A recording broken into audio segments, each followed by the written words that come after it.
to the extent that if you and I had access to the mainstream media, I think they'd go to the streets. But we don't. And they've made damn sure we're not going to have it.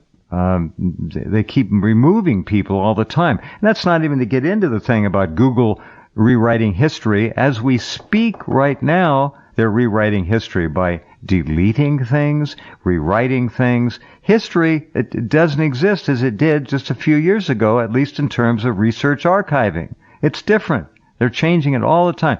This is really an astounding thing we're watching happening.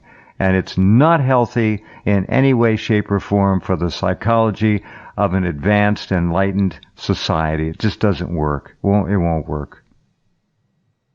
Well, the point I've been making for the best part of 30 years is that the foundation of this whole conspiracy to enslave humanity is psychological. It's manipulating perception. Oh, yeah. Perception is where we generate behavior.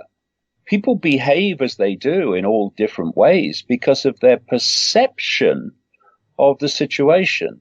And with sensory deprivation, David, how can you have a viable perception when you've been deprived of sensory?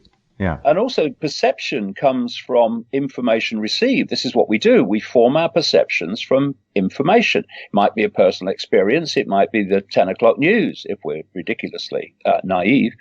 But it's information that forms perception, and from perception comes behavior. So if you want to control behavior, you have to control information. And that's where we now have this hysterical censorship that's going on out of Silicon Valley. And the reason Silicon Valley has taken over as the main communicator to the human population is because through algorithms they can control things even without human input.